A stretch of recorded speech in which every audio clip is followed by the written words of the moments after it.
네, 이번 주부터는 이제 4장 리눅스 기본 사용으로 들어가 있습니다. 네, 그래서 이제 뭐 설치와 기본 설정 이런 것들은 다 마무리하고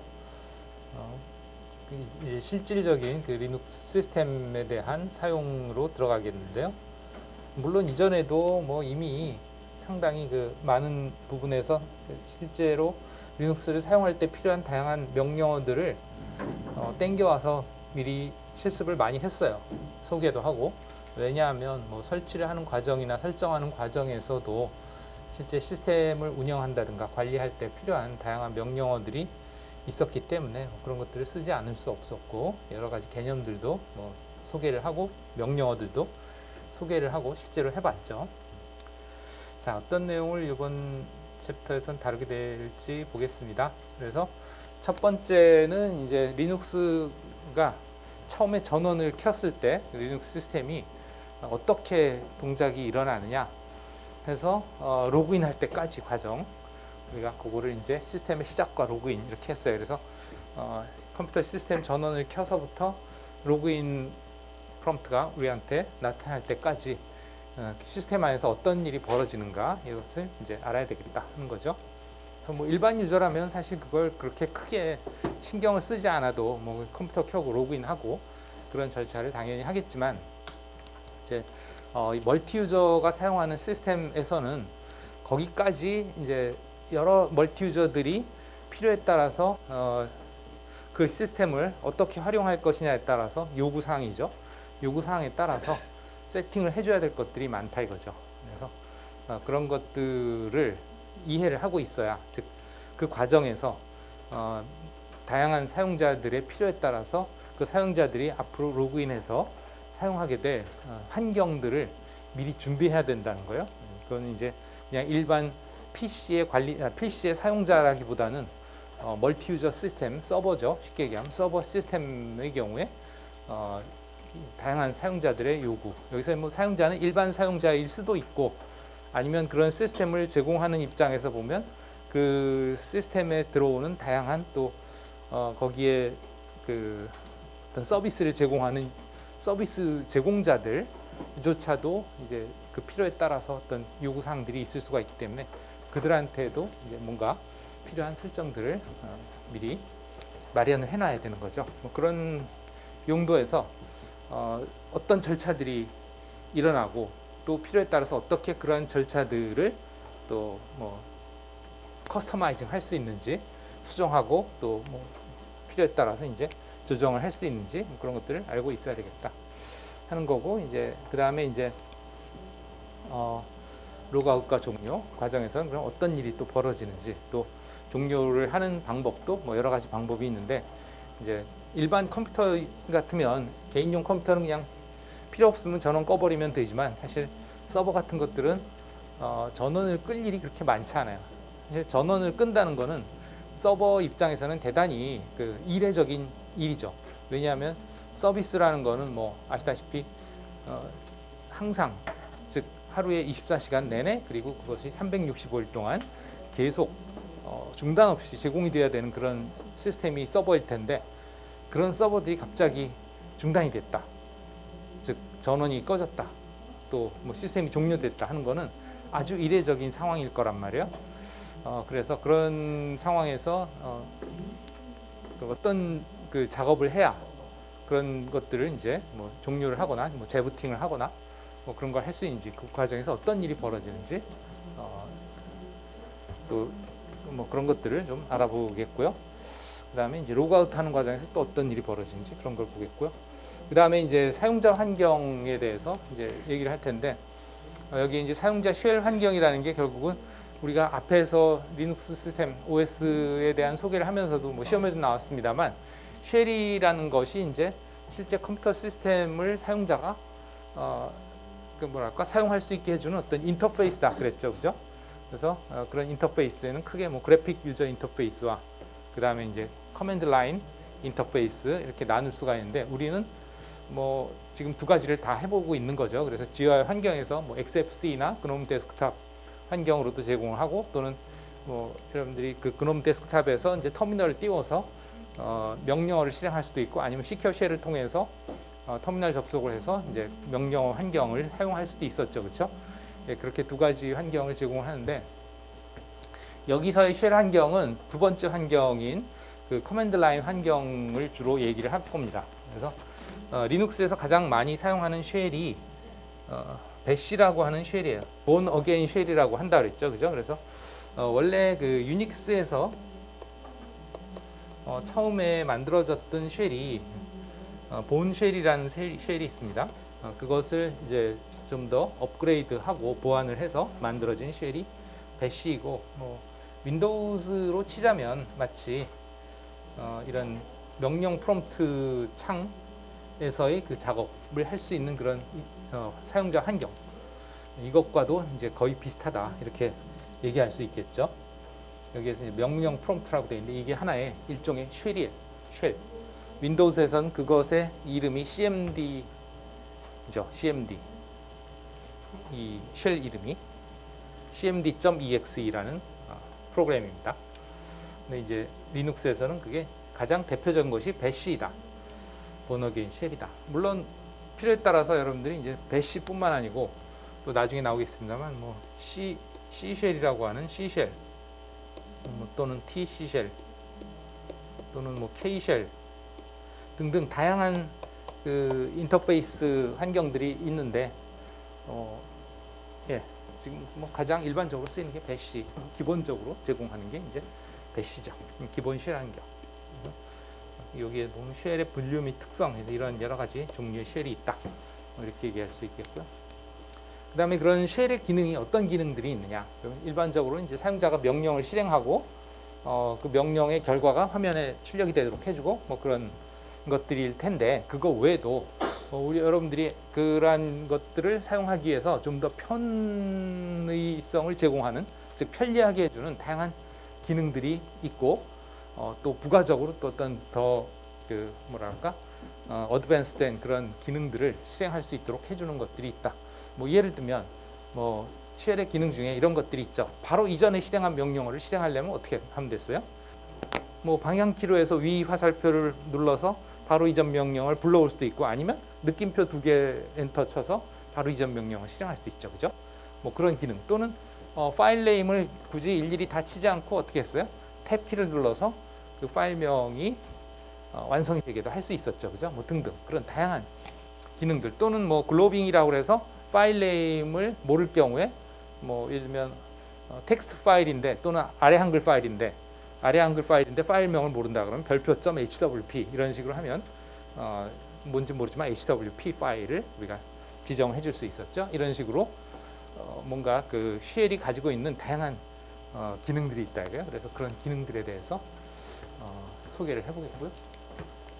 그 외에도 이제 당연히 기본적으로 해야 될 기능들이 있을 거고 뭐 그런 것들, 그런 특수한 기능들 뭐 이런 것들, 쉘의 특성 뭐 이런 것들 알아보고, 그 다음에는 이제 실질적으로 다양하게 사용되는 다양한 기본 명령어들. 그래서 기본적으로 명령어의 포맷이 어떻게 되는지, 형식이 어떻게 되는지부터 해서 이제 명령어들을 실행하는 다양한 방법, 또 다양한 종류의 명령어들 이런 것들을 알아보도록 하겠습니다. 그럼 다음 보도록 하겠습니다. 그럼 제일 먼저 이제 시동 절차에 대해서 보겠어요. 시스템의 시작과 로그인이라고 했는데 일단 우선 시작 과정, 시동이라고 부르죠. 뭐 영어로는 뭐 부팅이다, 뭐 이렇게 이야기도 하죠. 예.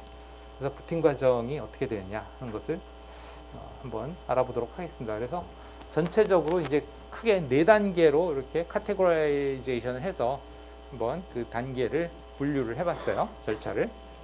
그래서 보시면 이렇게 4단계. 1번, 2번, 3번, 4번. 크게 나누면 이러하고 그 안에서 그런 세세한 일들은 이 오른쪽에 나오는 내용들이에요. 되게 복잡하죠, 그죠? 예, 말로만 해도 상당히 많은데 실제로 벌어지는 일은 훨씬 복잡해요. 이거는 그냥 일어나는 일들을 그냥 이렇게 말로 간단하게 설명한 것 뿐인데 이 정도예요. 그러니까 여러분들이 시스템에 전원을 넣고 로그인을 하기 전까지 내부에서는 아주 수많은 일들이 벌어지고 있다. 이렇게 이해하시면 될 것 같아요. 그걸 이제 크게 나누면 4단계다. 그래서 뭐 펌웨어 실행 단계, 부트로더 실행 단계, 커널 실행 단계, 시스템D 실행 단계 이렇게 되는데 각각이 어떠한 내용들인지 한번 알아보도록 하겠습니다. 여기서는 이제 물론 이제 실습적인 면도 있지만 사실 이론적인 면이 되게 많아요. 왜냐하면 이것을 뭐 여러분들이 실습을 해본다는 건 그냥 켜면 그냥 사실은 쭈르륵 끝나는 거잖아요, 그죠? 근데 물론 그 안에서 이제 그 단계마다 여러분들이 들어가서 뭔가 해볼 수 있긴 하지만 일단은 그 안에서 벌어지는 일에 대한 이해가 좀 중요할 것 같아요. 그래서 좀 이론적으로 이런 식으로 진행이 된다. 또 컴퓨터라는 것이 이런 식으로 동작한다 하는 데 대한 컴퓨터의 동작에 대한 이해가 많이 필요한 부분이다. 이렇게 보시면 될 것 같습니다. 그래서 첫 번째 이제 펌웨어 실행 단계에서는 어떤 일이 벌어지느냐 하는 거죠. 그러면 여기서는 이제 시스템 전원을 켜면 일단 그 시스템의 하드웨어에 대한 검사를 시작을 합니다. 그래서 하드웨어가 정상적인지, 뭐 예를 들면 뭐 메모리는 다 정상적으로 동작하는지, 또 뭐 입출력 장치들은 제대로 동작하는지 뭐 등등 그런 시스템에 대한 점검이 일어나고 그 다음에 이제 두 번째 단계로 넘어가서 두 번째 단계에서는 운영체제를 불러오는 과정이에요. 즉 원래 운영체제는 어디로 들어있냐면 하드디스크에 들어있죠. 그죠? 뭐 여러분들 PC라면, 예를 들어서 PC라면 일반 PC의 운영체제는 윈도우즈죠. 그죠? 그럼 윈도우즈는 어디에 저장이 되어 있냐 하면 하드디스크, 보통은 C 드라이브라고 부르죠. 그 C 드라이브에 들어있단 말이에요. 뭐 C 드라이브에 아마도 윈도우즈 디렉토리에 들어있겠죠. 물론 윈도우즈 디렉토리에 그 운영체제가 들어있는 것뿐만 아니고 그 운영체제에서 기본적으로 제공해주는 다양한 프로그램들도 C 드라이브에 있는데 그거는 이제 C 드라이브에 윈도우즈에 있는 것도 있고 그렇지 않은 것들도 있어요. 그래서 예를 들면 지금 이게 C 드라이브란 말이죠. 이게 C 드라이브, 그래서 뭐 윈도우즈라는 이름을 가지는 디스크예요. 디스크에 보면 그 기본적인 그 뭐라 그럴까 OS 운영체제 프로그램은 이제 이 윈도우즈 폴더 안에 있죠. 윈도우즈 폴더 안에 있고 그 다음에 그 윈도우즈에서 여기서 윈도우즈는 이제 그 뭐라 그럴까 판매되는 제품으로서의 윈도우즈를 얘기하는 거예요. 마이크로소프트에서 판매하는 윈도우즈 제품 안에 이제 다양한 그 응용 프로그램들이 또 있고 그 응용 프로그램들이 뭐 프로그램 파일즈나 프로그램 파일즈 x86 요 폴더에 들어있기도 하고 또는 이제 여러분들이 추가로 구매를 해서 설치하는 프로그램들, 예를 들면 뭐 오피스라든가 아래 한글이라든가 뭐 또는 뭐 다양한 그 뭐 유틸리티 프로그램들, 뭐 인터넷에서 다운로드 받아서 설치하는 그런 프로그램들, 이런 프로그램들이 이제 프로그램 파일즈에 들어가죠. 그다음에 프로그램 데이터에는 이런 프로그램들을 실행하는 데 필요한 다양한 데이터들이 이제 요 안에 들어가기도 하죠. 설정이라든가 뭐 그런 것들. 뭐 어쨌든 그러한데 기본적으로 이제 운영체제라는 거는 여러분들이 아무것도 하지 않아도 이 컴퓨터가 켜지면 자동으로 실행돼서 여러분들이 이 컴퓨터를 사용할 수 있게 준비해주는 그런 프로그램이란 말이죠. 그거는 이제 윈도우즈 밑에 있다. 그리고 아까도 얘기했지만 이제 처음에 켜지는 과정에서 즉 부팅되는 과정에서 여기에 들어있는 그 기본적으로 실행돼야 되는, 즉 컴퓨터를 켰을 때 여러분들이 아무것도 하지 않아도 뭔가가 실행이 돼서 여러분들이 로그인할 수 있게 나타나잖아요, 그죠? 그 프로그램들은 다 여기에 있는 것들이, 그것이 이제 처음에 펌웨어 실행 단계에서 이제 시스템 점검을 마치고 나서 그것을 즉 윈도우즈의 그 운영 체제를 불러오는 과정인 부트로더라는 프로그램이 실행이 된다. 그러니까 부트로더 프로그램 자체는 운영 체제는 아니지만 이제 운영 체제를 불러오기 위한, 즉 OS를 불러오기 위한 그런 작은 프로그램이다, 이렇게 보면 되겠어요. 그래서 그 프로그램이 이제 디스크에 들어있던 운영 체제를 읽어서 램에서 실행을 하겠죠. 그렇게 해서 이게 부트로더가 실행이 되면서 3번, 4번 과정에서 이게 이제 OS예요. 이게 OS를 불러오기 위한 부트로더라고 보면 이 부트로더가 OS를 불러서 실행하는 거죠. 그래서 이 커널이라고 하는 것은 운영체제 중에 가장 기본으로 실행돼야 되는 아주 중요한 프로그램들이 되겠어요. 그래서 우리가 앞에 첫 번째 챕터, 첫 번째 주인가 아마 두 번째 주에서도 이제 얘기를 했었습니다만, 운영체제의 그 뭐랄까 요소들 중에 뭐 아까 얘기했던 쉘도 있고, 그 다음에 뭐 커널도 있고, 또 유틸리티도 있고, 뭐 라이브러리도 있고, 여기 시험에도 나왔었죠, 그죠? 그런 다양한 요소들이 있는데, 그 중에 커널이라는 것이 실제 컴퓨터의 하드웨어를 구동을 시켜주고, 그 다음에 이제 여러분들이 프로그램을 실행할 수 있도록 뭐랄까 그 시스템 자원, 예를 들면 메모리라든가 아니면 CPU라든가 또는 다양한 입출력 장치들, 이런 것들을 그런 사용자 프로그램들이 사용할 수 있도록 교통 정리를 해주는 그런 다양한 프로그램들이 다양하게 동시에 실행이 될 때 그런 것들에 대한 그 요구, 즉 CPU, 메모리 뭐 등등 다양한 하드웨어 장치들, 리소스들을 그 프로그램이 사용할 수 있도록 교통 정리, 조율을 해주는 그런 프로그램이다. 그것이 커널이다. 이렇게 얘기를 했죠. 그래서 커널이 있어야만 여러분들의 유저 프로그램들이 실질적으로 그 리소스를 사용해서 컴퓨터에서 실행이 될 수 있다. 이렇게 보시면 되겠는데요. 어쨌든 그래서 제일 먼저 커널이 실행돼서 그런 것들을 위한 밑작업을 하고, 그 다음에 이제 실제 유저 프로그램들이 실행되는데 필요한 다양한 준비 단계가 또 이 시스템D라고 하는 프로그램에서 실행이 돼요. 그래서 이 프로그램이 이제 사실은 그러니까 이렇게 봐야죠. 커널 자체가 뭔가 사용자들을 직접 맞닿아주는 건 아니에요. 즉 커널 자체가 사용자의 요구에 따라서 바로 반응을 한다기보다는 이 커널은 이제 그야말로 그냥 그 내부에서, 운영체제 내부에서 아주 핵심적인 업무를 담당을 하고 있고, 그 다음에 이 시스템D라는 프로그램에서 여러 가지 사용자들이 실행할 수 있는 기본 프로그램들을 미리 준비해주고, 그 다음에 또 사용자가 실행할 수 있는 그 환경인 쉘 환경을 미리 준비해 놓는 그런 과정이다. 이렇게 보면 되겠어요. 그래서 그러면 비로소 이제 사용자는 쉘을 통해서 명령어를 실행한다든가 아니면 주요 한계에서 뭐 마우스를 움직인다든가 더블 클릭을 한다든가 키보드를 입력한다든가 이런 걸 통해서 뭔가 하면 이제 그 프로그램이 실행되면서 그것이 이제 커널에 의해서 그 프로그램이 조절이 되는 거죠. 어쨌든 그래서 이러한 단계로 이제 이러한 순서로 실행이 되겠다 하는 거고, 그것에 대해서 이제 우리가 좀 더 구체적으로 이 네 단계에 대해서 구체적으로 보도록 합시다. 그래서 첫 번째 단계, 이제 전원을 켜고 나서 첫 번째 단계로 실행이 되는 것은 뭐냐 하는 거죠.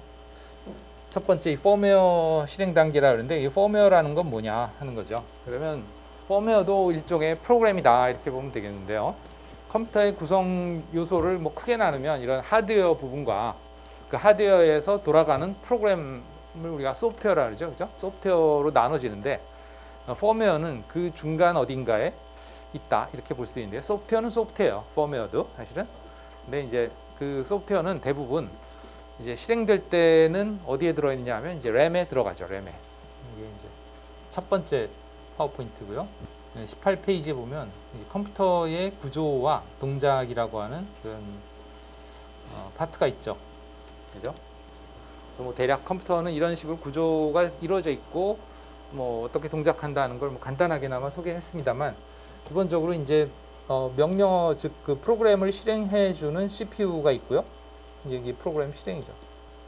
뭐 CPU는 여러분들 잘 아시겠죠? 뭐 인텔 CPU라든지, 아니면 뭐 AMD CPU라든가 이런 CPU들, 또는 뭐 맥킨토시 쪽, 그 애플 쪽 계열 같은 뭐 M1, M2, M3, M4 뭐 이렇게 나가죠.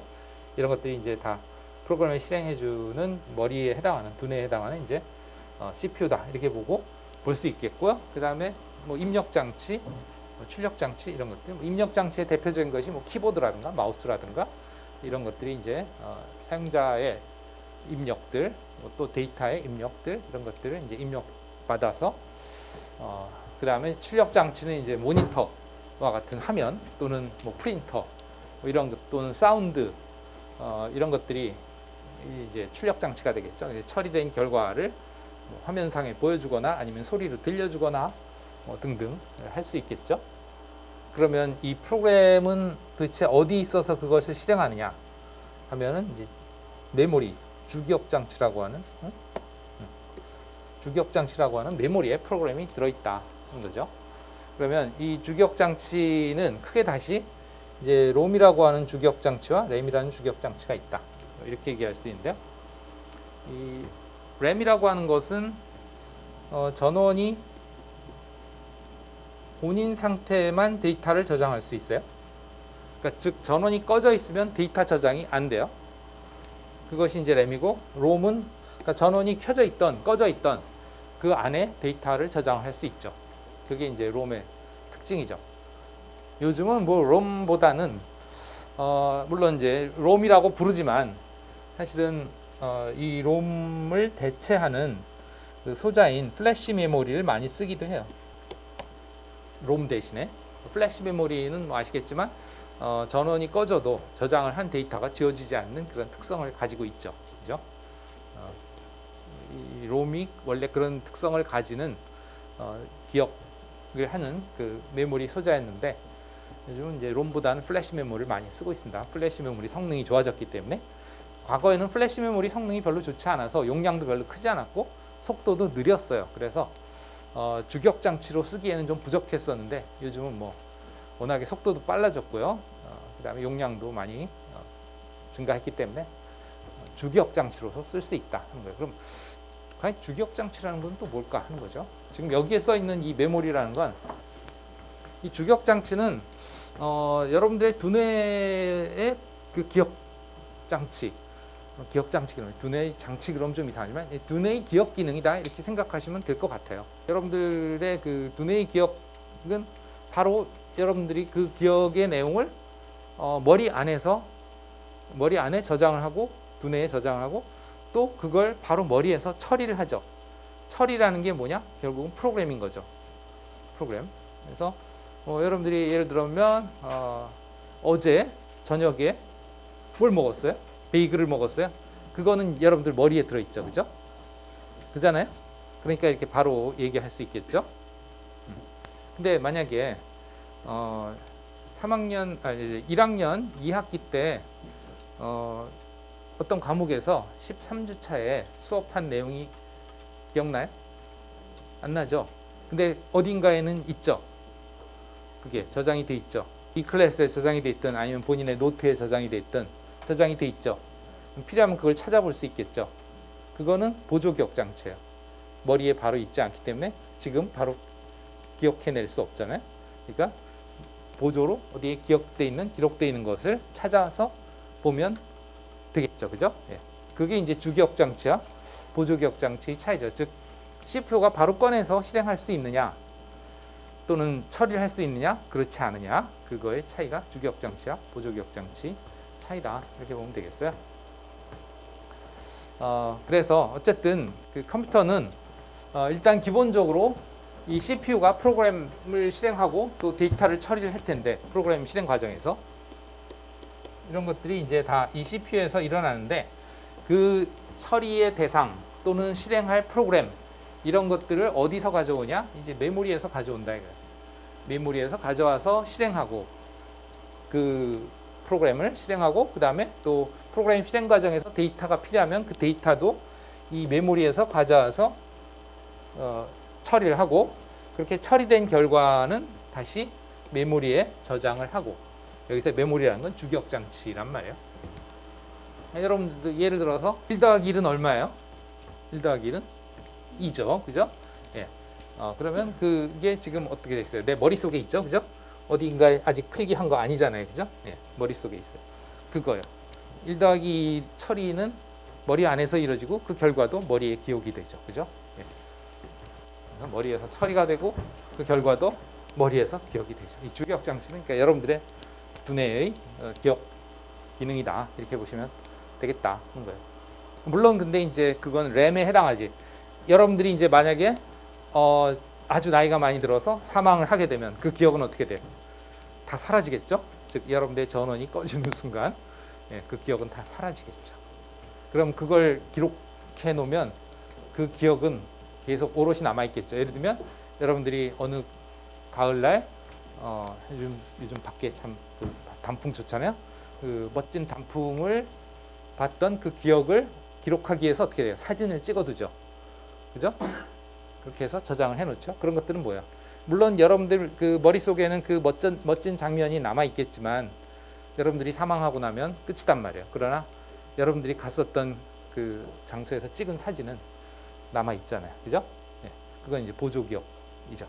그래서 일단 그러한 전원을 끄면 사라지는 램도 있지만 이 컴퓨터에는 이 주기억 장치 중에도 전원을 끄더라도 계속 저장이 되어 있는 그런 롬이 있다 이거지, 롬.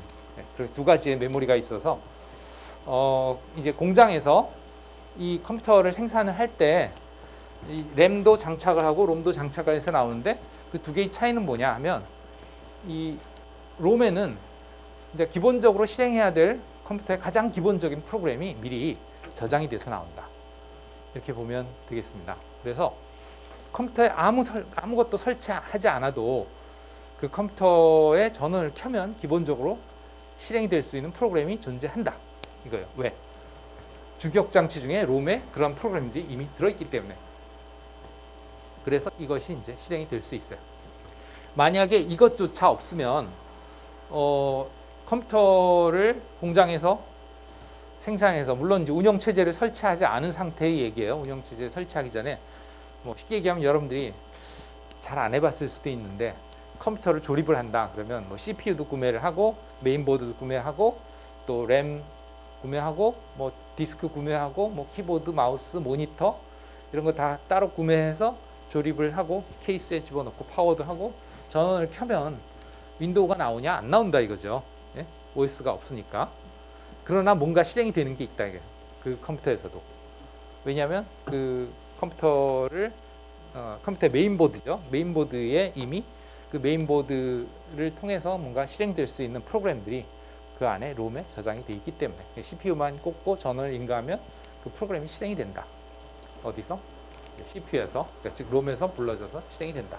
그 프로그램이 이제 처음에 실행이 된다 이거예요. 그것이 어떤 내용들을 담고 있냐 했을 때 여기에서 그 시스템 포메어라고 하는 것이 그 부분이다.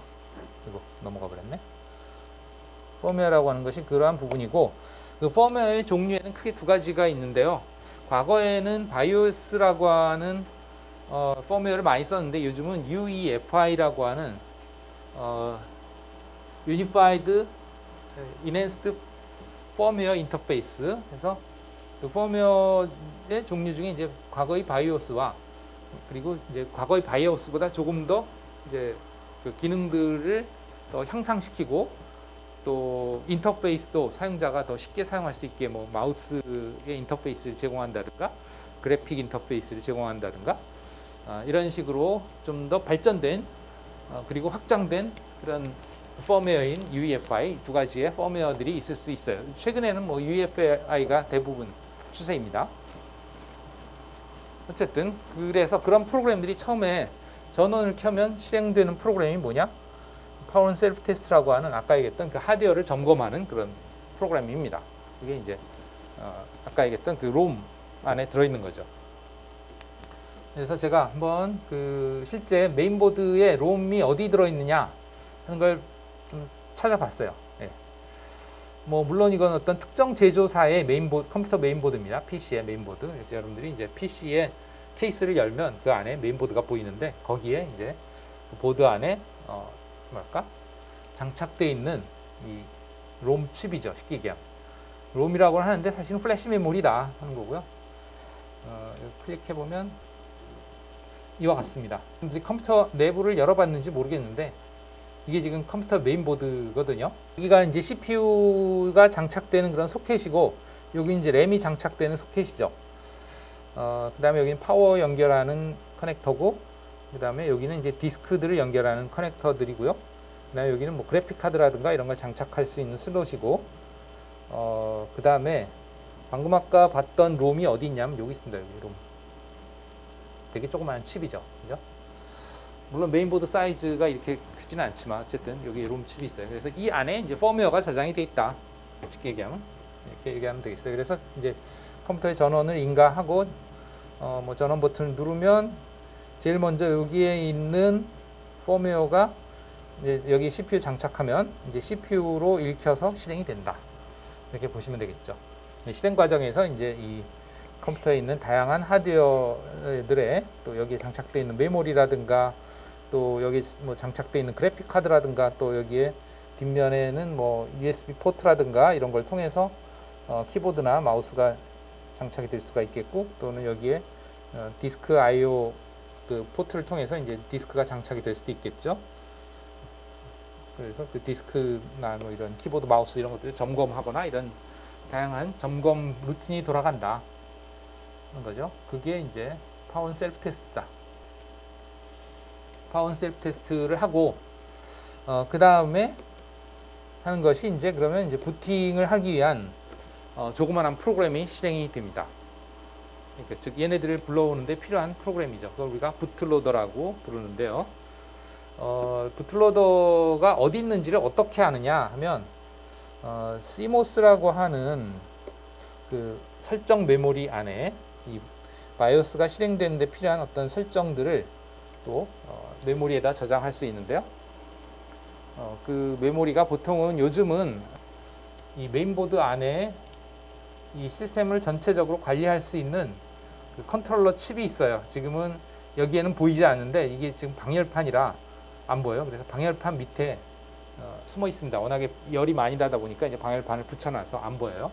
이 밑에 칩셋이 있는데 그 칩셋 안에 사실은 지금은 CMOS라고 하는 그 메모리, 이건 메모리의 일종인데 메모리에 해당하는 부분이 그 칩셋 안에 있어요. 그래서 그 칩셋 안에 이제 이 바이오스가 실행하는데 필요한 여러 가지 설정들이 저장이 되어 있습니다. 그래서 거기에 뭐가 들어있냐면 부팅을 어떤 순서로 부팅을 할 것이냐, 즉 어떤 장치를 가지고 부팅할 거냐. 이 디스크가 여러 개 있으면 그 디스크에 여러 개의 뭐 OS나 이런 거를 저장해 놓고 그거를 이제 여러분들이 필요에 따라서 선택을 해서 부팅을 할 수가 있거든요.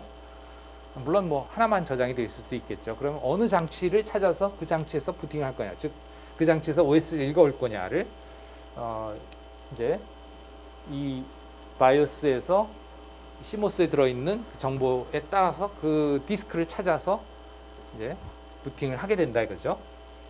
그래서 여러분들이 한번 그것을 실제로 한번 해봅시다. VM을 실행시켜 주시고요. 실행하지 마세요. 일단 VM웨어를 불러오시고요. 자, VM웨어 실행했나요?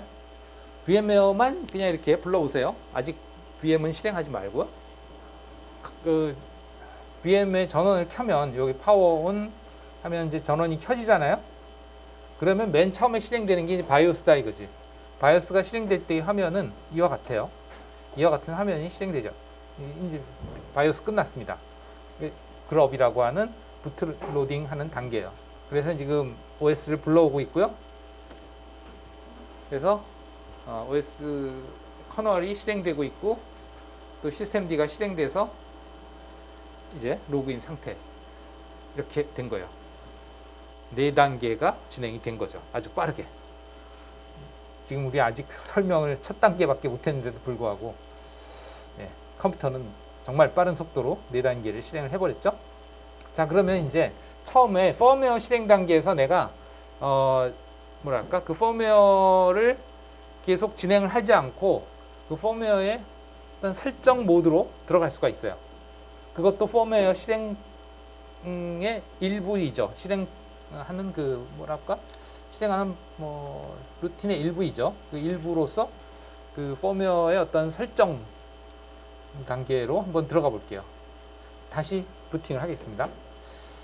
어떤 식으로 그 펌웨어의 설정 단계로 갈 수 있냐면 다시 부팅하는 그 펌웨어 실행 단계에서 F2 키를 눌러주세요. F2 키. 물론 그 키가 이 콘솔로 들어가 있어야 돼요. 이 콘솔 터미널로 들어가 있어요. 그러니까 키보드를 F2 키를 누르려면 일단 마우스를 요 VM 쪽에다 집어넣어 놓고 클릭해서 마우스를 VM 쪽으로 가져가고 키보드 F2 키를 누르시면 됩니다. 해볼게요.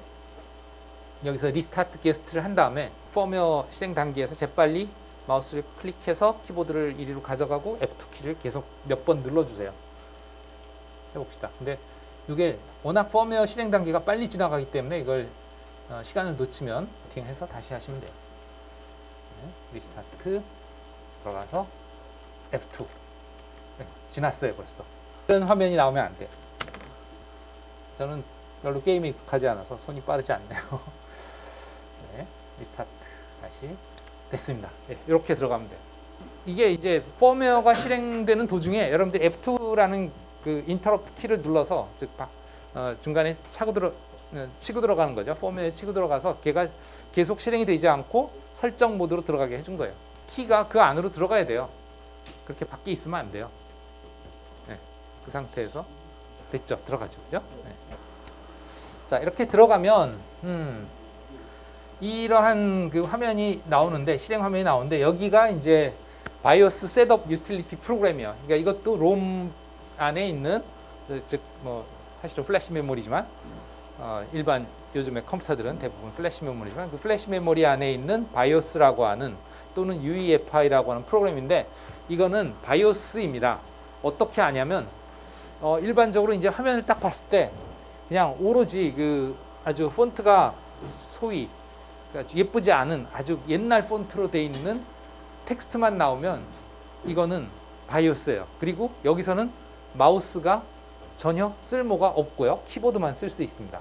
바이오스는 대부분 그래요. UEFI라고 하는 그 좀 더 발전된 이 펌웨어에서는 보통은 이런 것들을 이제 마우스를 클릭을 해서 이 메뉴를 선택을 할 수 있거든요. 여기선 그게 안 돼요. 오로지 키보드로만 왔다 갔다 해야 돼요. 이게 바이오스의 특성입니다. UEFI는 이제 마우스를 할 수 있고 이제 조금 더 글씨만 보이더라도 즉 텍스트만 보이더라도 글씨들이 예뻐요. 폰트가 아주 깔끔하고 이거는 되게 옛날 폰트들 같이 생겼죠, 그죠? 네. 픽스라고 하는 아주 기본 폰트들인데요. 물론 이것을 정확하게 파악을 하려면 어디서 볼 수 있냐면 여러분들이 이제 VM 세팅 메뉴에서 이 VM웨어의 VM 세팅 메뉴에서 여기에 보면 옵션 항목이 있습니다. 사실은 이게 설치할 때 그거를 설정을 할 수가 있는데 옵션 항목에 어드밴스드 항목을 보면 이게 펌웨어 타입이 나와요. 펌웨어 타입이 나오는데 여기 바이오스 타입과 UEFI 타입이 있죠. 그 중에서 지금 바이오스가 체크되어 있잖아요.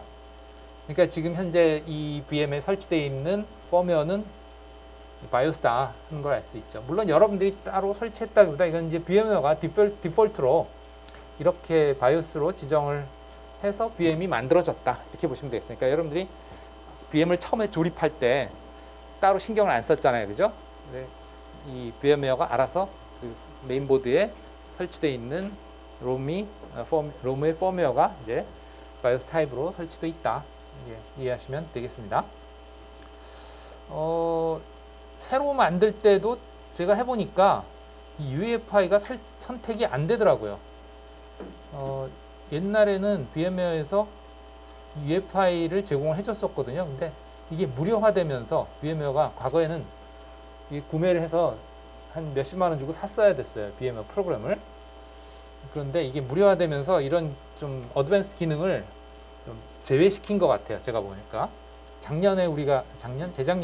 재작년에 이 프로그램을 우리가 유료로 구매해서 설치해서 쓸 때는 UEFI가 됐었거든요. 그래서 해볼 수 있었는데 이 무료로 나면서 이게 지금 기능이 빠져 있는 것 같아요. 좀 아쉽지만 그래서 그냥 바이오스로만 써보고 있는 거예요, 우리가. 자, 쉬는 시간이 됐으니까 좀 쉬었다 하고 안 된 학생은 여기로 한번 들어와 보세요. 네, 쉬었다 합시다.